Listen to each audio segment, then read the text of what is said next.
kita lihat firman Tuhan.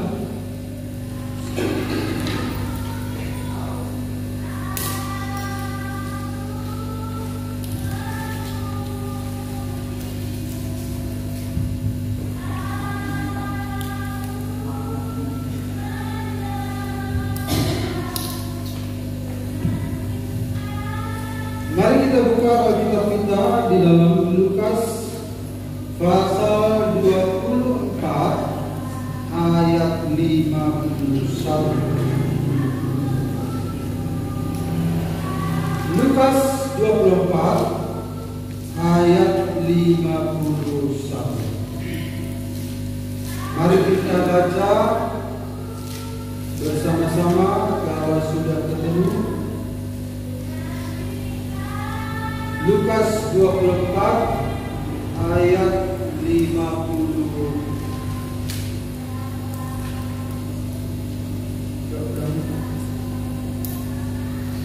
Oke, baik. Kita baca bersama-sama. 1, 2, 3. Dan ketika ia sedang mendekati mereka, ia berpisah dari mereka dan berangkat ke surga. Sekali lagi, 2 ayat. Dan ketika ia sedang mendekati mereka, ia berpisah dari mereka dan berangkat ke surga. Haleluya. Nah, pada akhirnya setelah Yesus bangkit, 40 hari dia masih ada di bumi, dan beberapa kali dia menampakkan diri kepada murid-murid. Nah, jadi penampakan dirinya kepada murid-murid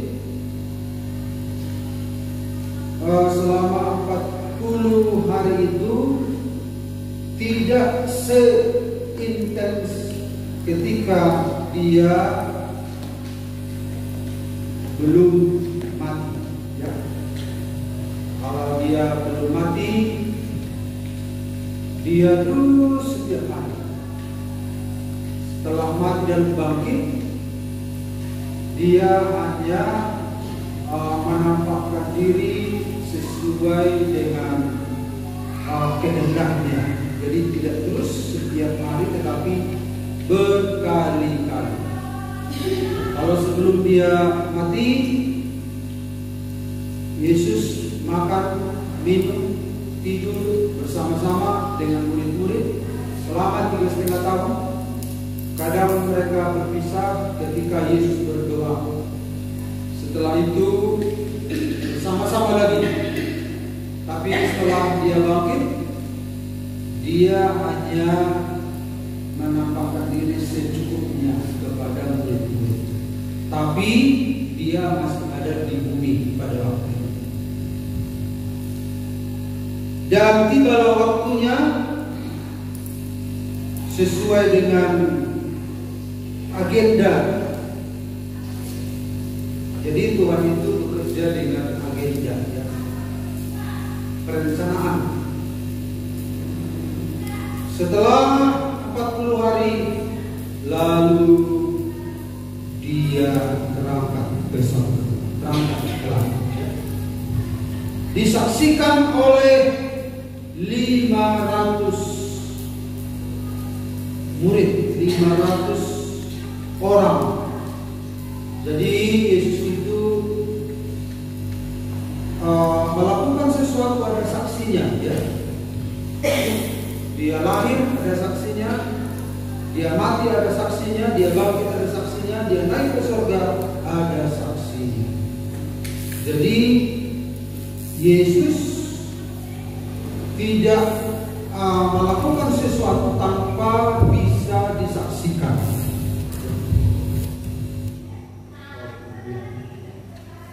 Jadi ada saksinya, ya. Jadi Yesus tidak mengarang-arang semua apa yang dia lakukan, dia ucapkan. Murid-murid juga tidak mengarang cerita. tetapi ada saksi. Jadi selain saksi Alkitab, bukti Alkitab, di luar Alkitab juga ada bukti-bukti sejarah ya, tentang kelahiran, kematian, kebangkitan, dan kenaikannya. Itulah Tuhan kita. Dia dibuktikan sejarah dan bukan hanya ditulis oleh Alkitab. Jadi kita tidak mempercayai apa info dari Alkitab saja, tetapi sejarah bisa membuktikan. Tetapi info yang benar, karena Alkitab itu adalah kebenaran, maka sebenarnya Alkitab sudah cukup memberitakan tentang Yesus Kristus. Tapi kalau butuh pembuktian, sejarah juga membuktikan.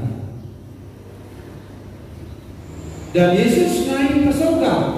Nah ini Yesus naik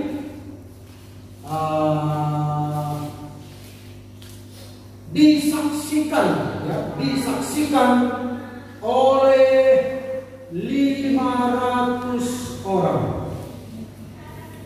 500 orang berarti 500 pasang mata atau 5.000 mata. 1.000 mata. Berarti 500 pasang mata, 500 orang. Jadi kenaikan Yesus tidak, sebenarnya Yesus bisa naik ke surga.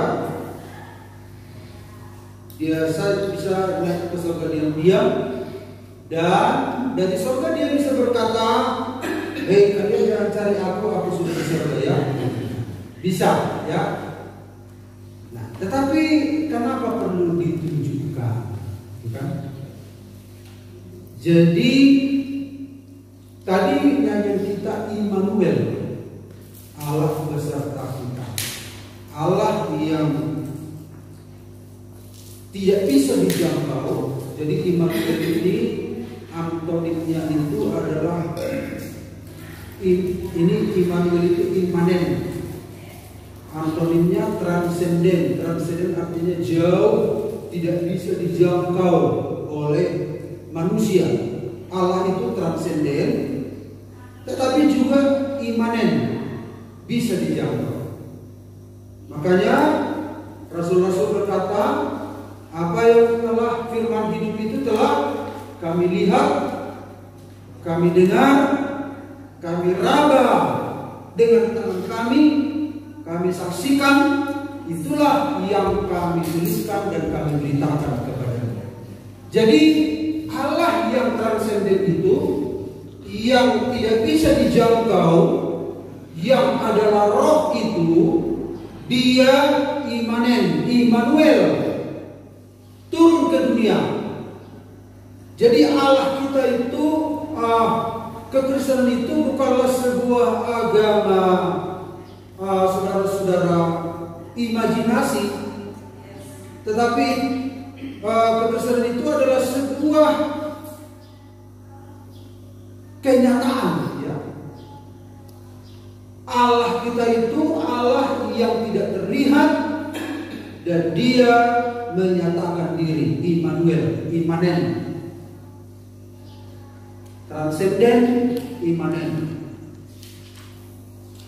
Dan Yesus yang adalah Immanuel itu yang menyatakan, yang membuka diri, yang menyatakan siapa yang tidak kelihatan itu.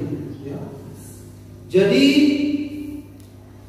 Yesuslah yang memperkenalkan, pribadi satu-satunya yang memperkenalkan Allah yang transenden. Ya. Jadi di luar Yesus, orang bisa mencari Allah, tetapi kesasar. Semua kesasar. Karena apa? Karena hanya Yesus yang menunjukkan Allah yang transenden itu, Allah yang adalah Roh itu. Yesus berkata, tidak ada seorang pun yang pernah melihat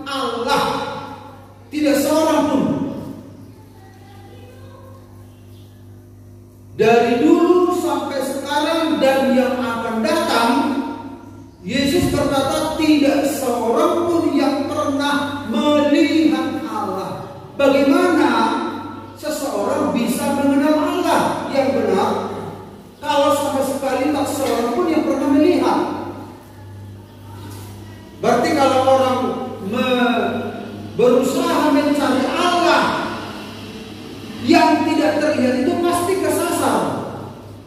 Entah Allah yang mana. Yesus berkata, selain anak tunggal Allah yang ada di pangkuan Bapa, yaitu Yesus Kristus. Jadi hanya anak yang mengenal siapa Allah yang adalah Roh. Dari kekal sampai kekal hanya anak. Bahkan nanti kalau kita ke surga, figur yang terlihat di sana adalah Yesus Kristus, karena Yesus Kristus adalah gambar dan wujud Allah. Jadi mustahil manusia mengenal Allah, mustahil. Hanya Yesus yang menampakkannya. Jadi untuk mengenal Allah yang benar, tidak lain tidak bukan harus mengenal Yesus Kristus yang adalah gambar dan rupa Allah. Amin.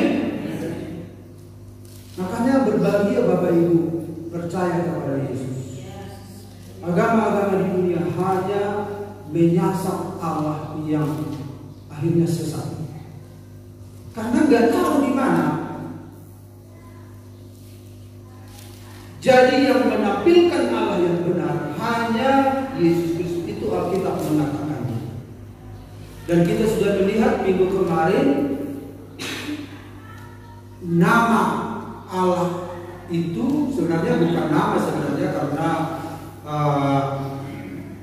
tidak ada huruf yang bisa digunakan untuk dirangkai membuat sebuah nama pada Allah yang adalah Roh. Tidak cukup YHWH, tidak cukup.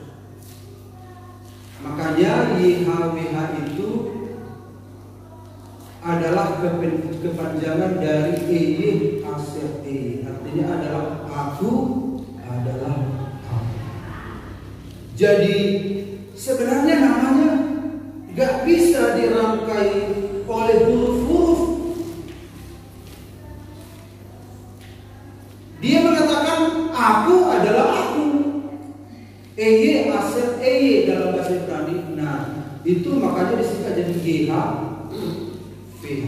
Jadi akhirnya untuk menolong manusia yang dibuat lagi YHWH. Sesungguhnya itu bukanlah nama diri yang akurat. Nah, YHWH ini turun ke dunia, yaitu firman, yaitu Yesus Kristus. Yesus Kristus artinya definisinya adalah Yahweh yang menjelaskan. Jadi Allah itu loh. Tetapi ini Allah itu adalah transenden, tidak bisa dijangkau oleh manusia, begitu jauh. Tetapi Dia Immanuel. Dia menuju kita dalam wujud manusia. Makanya tadi nyanyi kita Immanuel, Immanuel. Bapak Ibu bisa bayangkan makhluk angkasa luar menuju kita. Seperti itulah kita. Nah, Dia naik ke surga disaksikan oleh 500. Nah, karena itu kemudian ketika mereka terus menatap ke langit, datanglah malaikat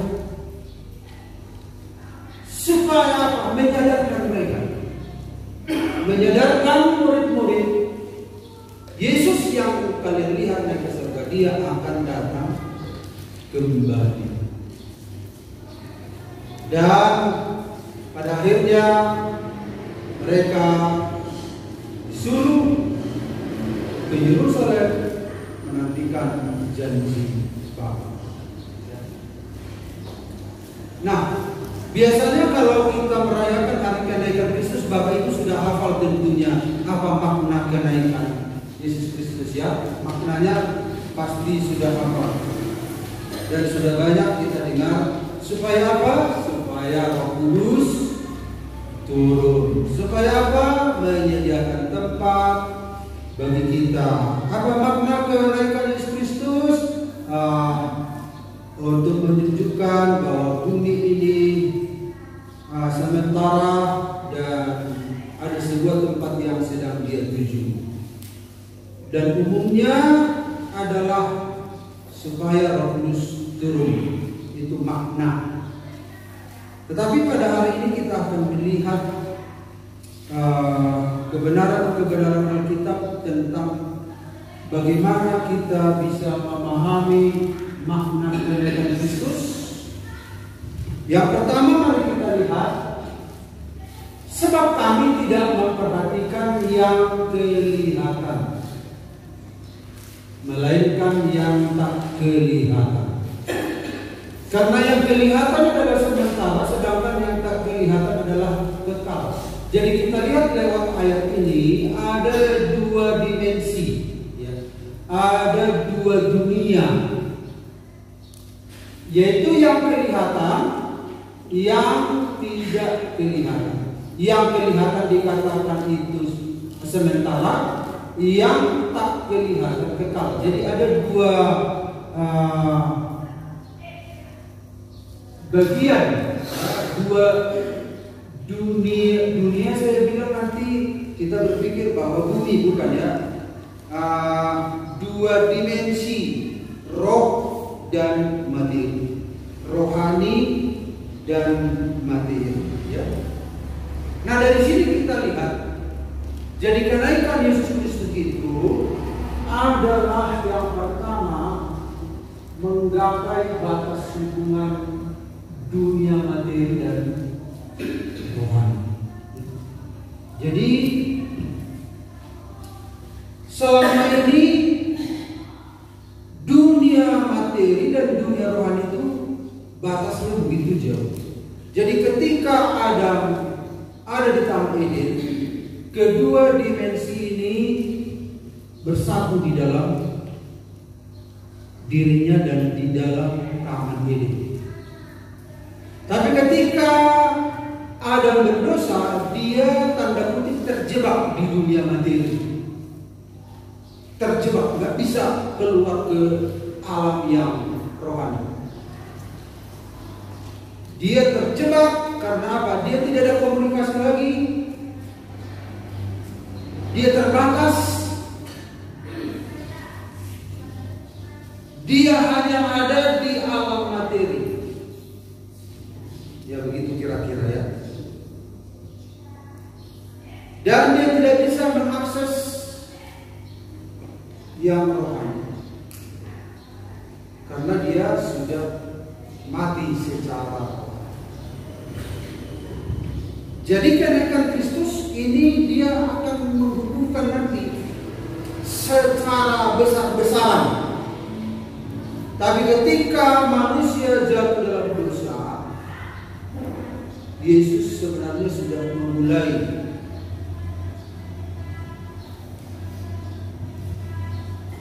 menghubungkan kedua dimensi. Nah, kalau kita lihat ini adalah gambaran ini manusia. Ini manusia tanah liat, saya buat bulan ini hanya ilustrasi. Ini adalah roh Allah. Ini adalah tanah liat yang tidak ada apa-apanya, bahannya dari bumi. Maka Allah menghembuskan roh ke dalam manusia itu. Nah, jadi ketika dua dimensi ini bergabung,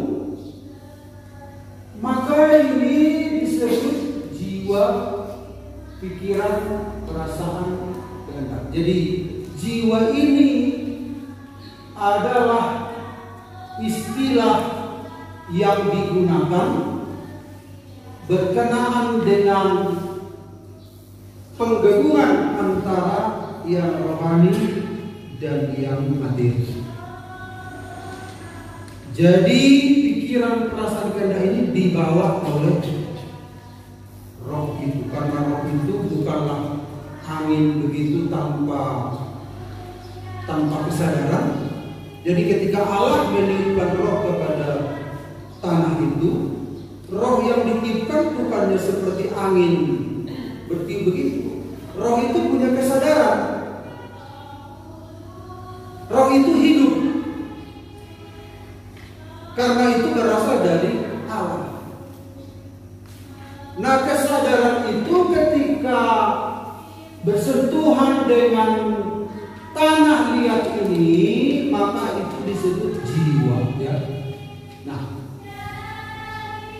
jadi sejak awal memang Tuhan sudah memadukan kedua bagian ini di bumi ini. Nah, tetapi ketika manusia jatuh dalam dosa ini sulit untuk menyatu, ya. Sebenarnya harus begini dia menyatu. Tetapi kenyataannya ya begini. Apalagi setelah manusia jatuh dalam dosa, ini nggak bisa menyatu.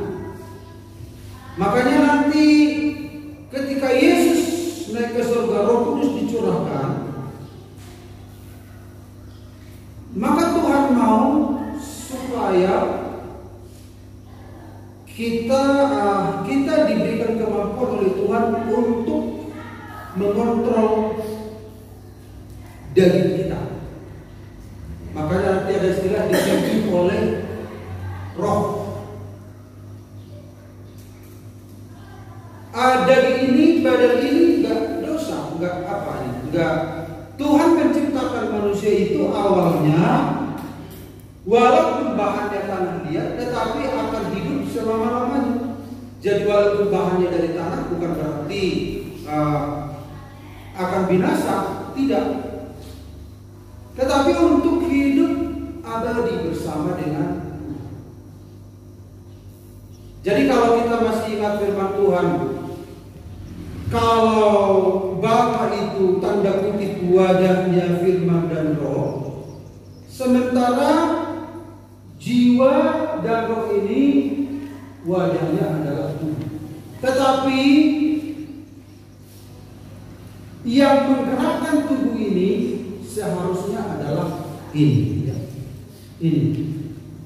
Ini yang menggerakkan. Jadi artinya kalau Allah menguasai jagat raya dengan alam roh, menjadi raja, menjadi penguasa, maka manusia itu menjadi penguasa untuk bumi.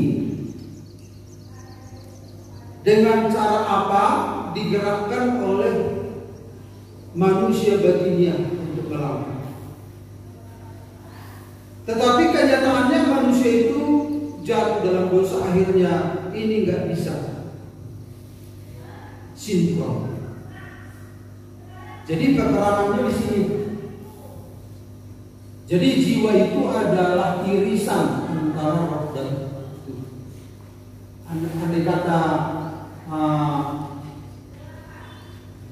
tubuh mati, ini tetap hidup, hanya dia tidak punya wadah.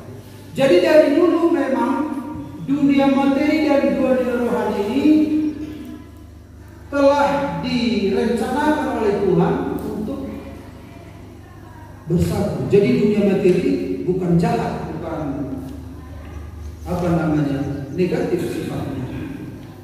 Kita sudah mendengar firman Tuhan pada akhirnya nanti tentang kenapa kedua tubuh itu perlu, karena di surga juga ada dimensi fisik dan dimensi rohani. Di neraka pun demikian.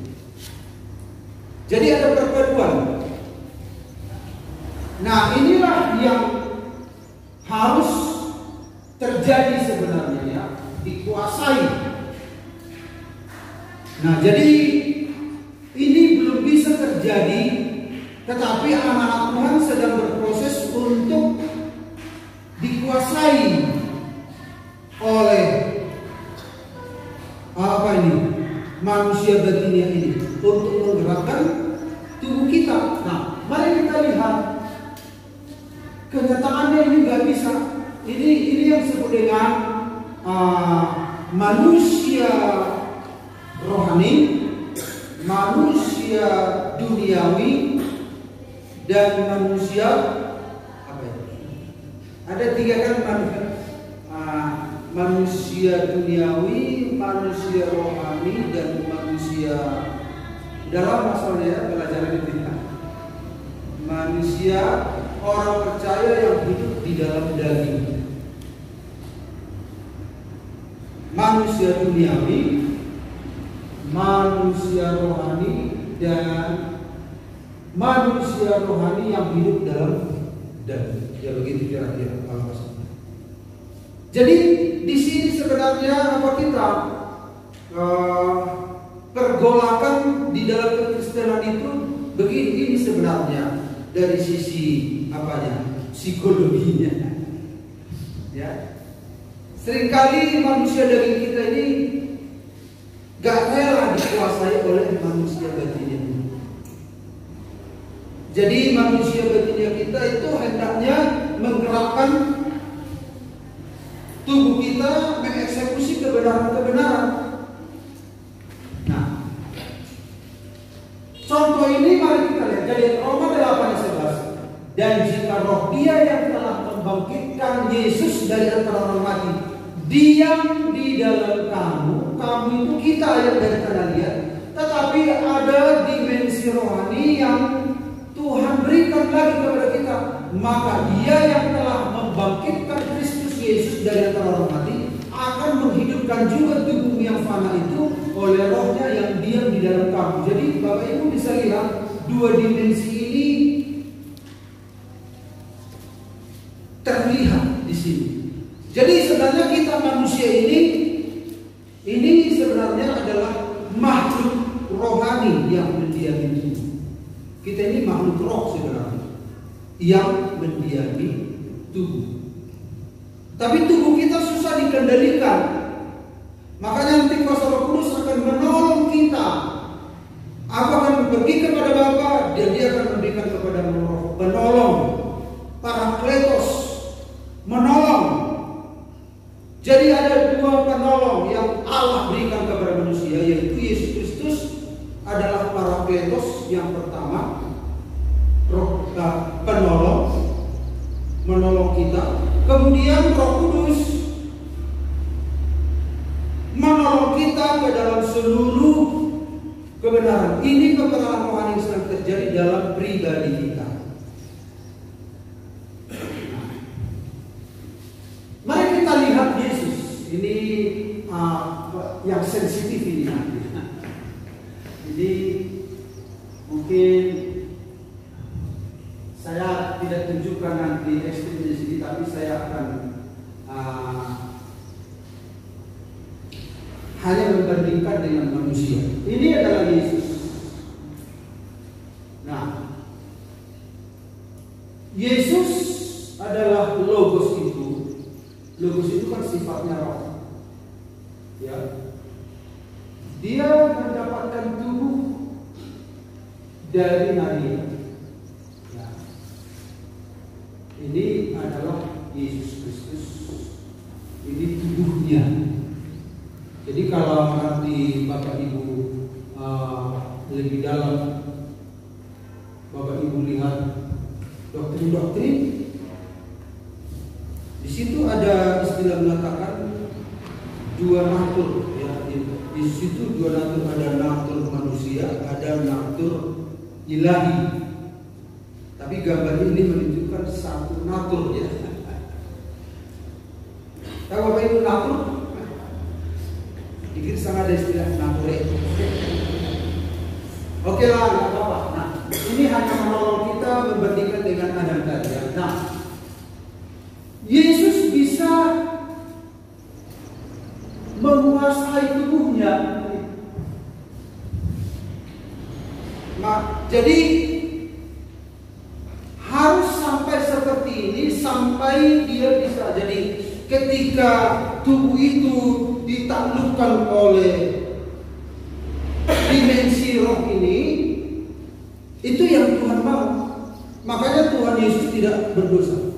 Sama seperti kita. Dia bisa dimensi spiritualnya bisa memerintahkan tubuhnya. Sementara kita kan enggak. Di situ yang disebut dengan perjuangan untuk hidup menurut roh.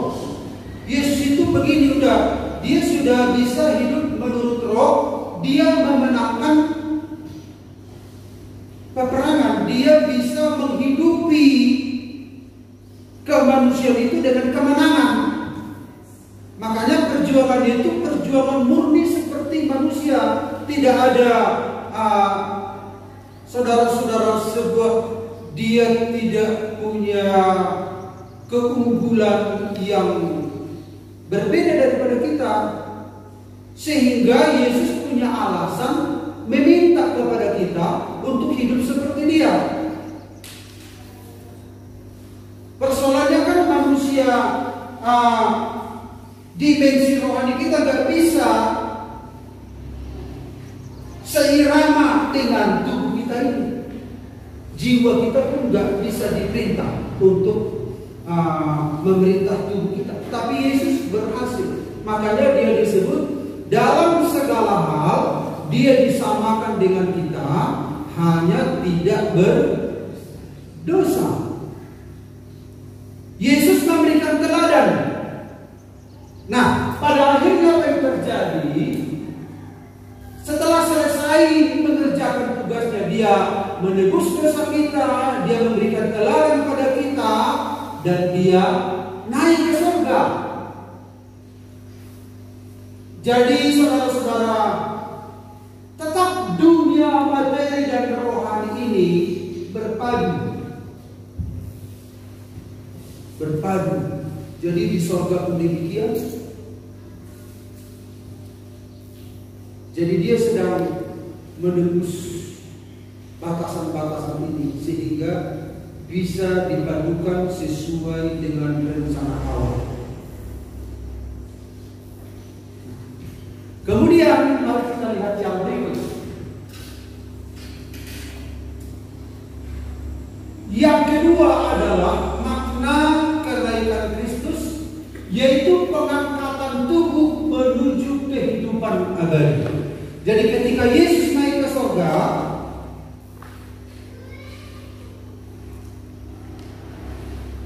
kenaikan Yesus ini sedang menunjukkan sebuah tipe, sebuah model. Bagaimana nanti orang percaya akan naik. Ya, nah mari kita lihat, sementara manusia masih begini, sementara syarat yang Tuhan minta tadi kan dia sudah memberikan teladan, yang ini nggak bisa. Dalam 1 Tesalonika 4:16-17, sebab pada waktu tanda diri, yaitu pada waktu penghulu malaikat berseru dan sangkakala Allah berbunyi, maka Tuhan sendiri akan turun dari surga. Tuhan sendiri akan turun dari surga. Yang dimaksud Tuhan sendiri adalah Yesus Kristus. Jadi Yesus Kristus itu dia punya wujud. Bapa tidak punya wujud. Jadi untuk melihat wujud Bapa, ya Yesus. Karena Bapa itu selama-lamanya dia roh misteri. Jadi dia menunjukkan wujudnya lewat Yesus Kristus. Untuk mengenal yang misteri, kita harus mengenal Yesus Kristus. Tidak mungkin orang mengenal Allah yang misteri, yang adalah roh, tanpa Yesus Kristus. Mustahil. Makanya ketika manusia jatuh dalam dosa, orang mencoba mencari Allah sebelum Yesus menyatakan diri. Orang mencari Allah, karena manusia itu gak kenal siapa Allah. Ada gap antara Allah yang adalah roh dengan manusia. Maka gap itu, jurang itu, kekosongan itu diisi oleh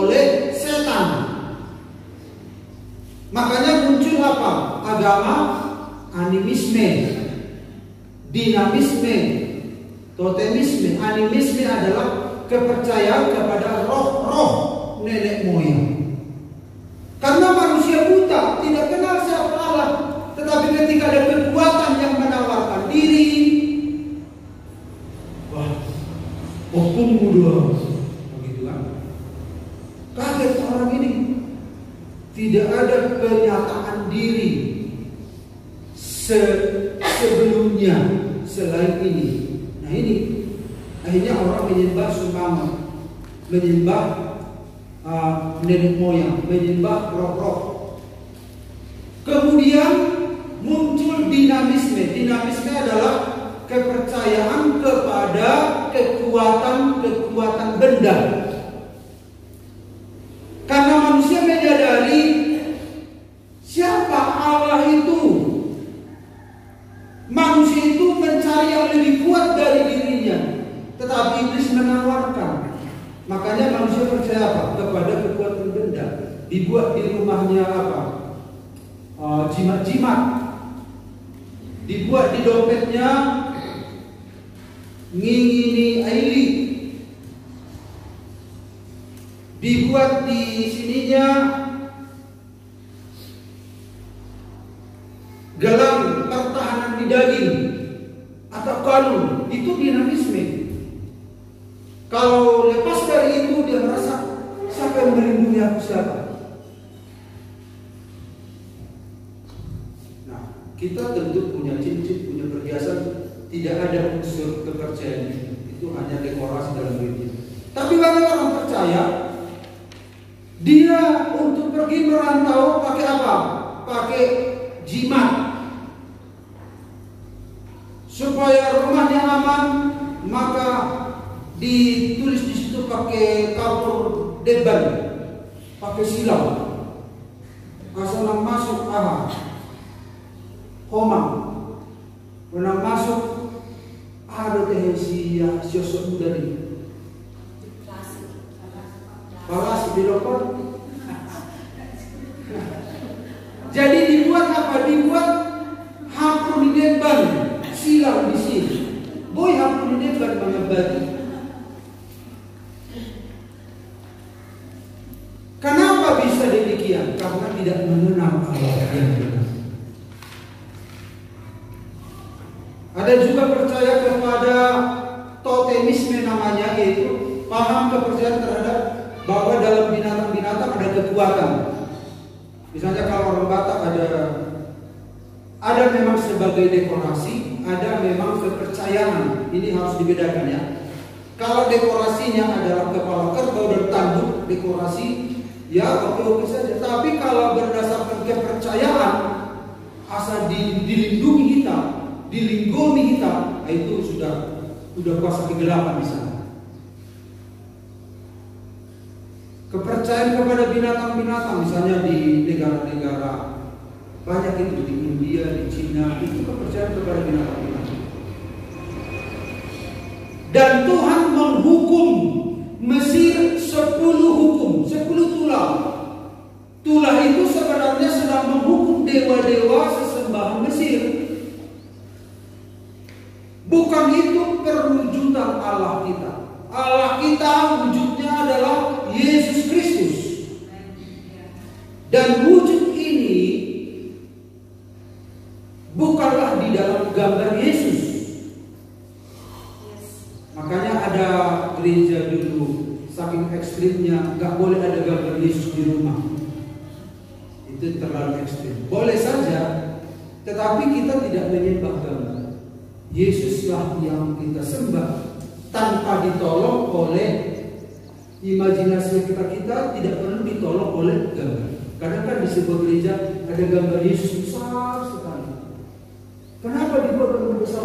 Menolong jemaat berimajinasi tentang menyembah Yesus. Menawar pikiran ini katanya. Pada akhirnya menyembah gambar. Kita menyembah Yesus, menyembah dalam roh dan kebenaran. Tidak usah perlu ada imajinasi tentang gambar itu. Makanya Roh Kudus perlu menolong kita. Roh Kudus itu memimpin kita kepada Yesus, dan Yesus membawa kita menyatakan Allah itu kepada kita. Nah, sesudah itu kita yang hidup, yang masih tinggal, akan diangkat bersama-sama dengan mereka dalam awan, menyongsong Tuhan di angkasa. Demikianlah kita akan selama-lamanya bersama-sama dengan Tuhan. Jadi perjalanan dunia ini sebenarnya, Tuhan dan dunia ini dua dimensi. Ya. Tuhan adalah roh dan ciptaan. Jadi di jagat raya ini, kan kami kemarin kan Tuhan pencipta. Tuhan pencipta yang kelihatan, yang tidak kelihatan. Jadi ini di jagat raya ini dua dimensi. Bahkan ada kuasa kegelapan juga, ada materi juga. Nah, jadi ketika waktu tanda diberi, yaitu pada waktu penghulu malaikat berseru dan sangkakala Allah berbunyi, maka Tuhan sendiri turun dari surga. Tuhan sendiri. Nah, saya tunjukkan lagi ilustrasinya seperti ini. Tuhan sendiri turun dari surga. Nah, seperti gambar tadi. Sementara kita masih begini, tetapi kita mengatakan, sementara kita berproses, Alkitab mengatakan demikian. 1 Yohanes 3:2. Saudara-saudara yang dikasihi, sekarang kita adalah anak-anak Allah, tetapi belum nyata apa keadaan kita kelak. Akan tetapi kita tahu bahwa apabila Kristus menyatakan dirinya, nah ini kan dia sudah menyatakan diri, kita akan menjadi sama seperti dia, sebab kita akan melihat dia dalam keadaan yang sebenarnya. Jadi ketika Yesus menyatakan diri, kita akan segera diubah, dan pada akhirnya apa yang terjadi, kita akan menyongsong dia di angkasa. Jadi proses perubahan kita itu ketika dia datang, Tuhan akan menolong kita. Karena patronnya sudah jelas. Alkitab tadi mengatakan ketika dia menyatakan diri, kita akan diubah. Jadi tidak ada lagi pergumulan di sana pada waktu itu. Tidak ada lagi peperangan rohani di sana. Kita akan segera ditolong oleh Tuhan, tentunya sesuai dengan tingkat pertumbuhan kita. Dan kita akan berjumpa dengan Tuhan di angkasa. Jadi kalau kita masih ingat ilustrasi ini Bapak Ibu, inilah dunia.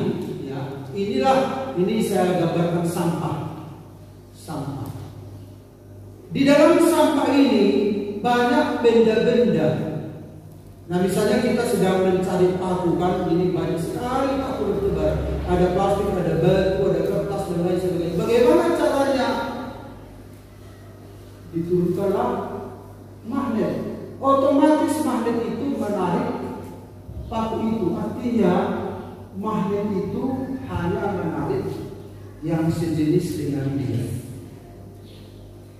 Orang-orang akan diangkat ke awan-awan hanya dengan orang percaya yang sejenis dengan Yesus, yang hidup seperti dia. Tidak mungkin magnet menarik aluminium. Tidak mungkin magnet menarik perak. Magnet hanya menarik besi yang sejenis itu.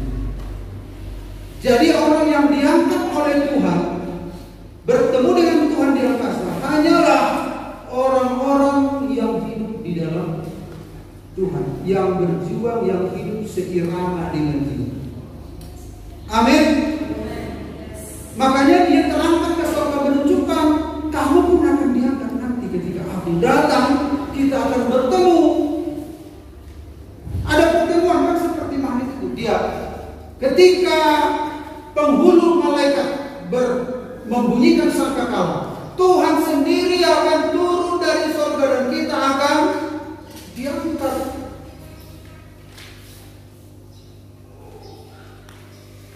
Tidak semua orang, tetapi orang-orang yang sejalan dengan dia, yang hidup seperti itu. Jadi saudara-saudara, makna kenaikan Kristus adalah menunjukkan kepada kita pengantaran itu menuju kehidupan abadi. Sejak itu kita tidak mati lagi. Ya. Yang terakhir, karena kita tahu bahwa Kristus sesudah Ia bangkit dari antara orang mati, tidak mati lagi, maut tidak berkuasa lagi atas dia. Yang ketiga adalah sebagai pendahuluan kehidupan abadi bersama dengan Tuhan. Jadi kalau kita baca ayat yang lain, di rumah Bapakku banyak tempat tinggal. Jika tidak demikian, tentu aku mengatakannya kepadamu, sebab aku pergi ke situ untuk menyediakan tempat bagimu. Dan apabila aku telah pergi ke situ dan telah menyediakan tempat bagimu, aku akan datang kembali dan membawa kamu ke tempatku, supaya di tempat di mana aku berada, kamu pun berada. Jadi Yesus sudah mendahului, makanya disebut dia yang sulung, dan dia akan memanggil kita ketika di dalam kembali. Dia akan membawa kita. Anak sulung ini sedang menyediakan tempat bagi kita. Dia sudah pendahulu bagi kita. Karena itu Bapak Ibu, menjadi seorang Kristen itu hal yang luar biasa. Amin. Hal yang harus kita syukuri. Ada sebuah masa depan yang luar biasa, yang memberikan kepada kita semangat ketika kita susah, ketika kita ingat apa yang Tuhan akan lakukan dalam kehidupan kita kelak, kita bangkit lagi. Ketika kita menderita, kita ingat itu masa depan itu, kita bangkit lagi. Dan itulah yang membuat rasul-rasul tidak pernah berhenti, bahkan mereka menyerahkan nyawa. Karena mereka sudah melihat dengan jelas tentang apa yang Tuhan telah sediakan bagi kita. Amin. Karena itu kita harus selalu merindukan Tuhan dalam kehidupan kita. Amin. Pemain musik silakan datang ke depan.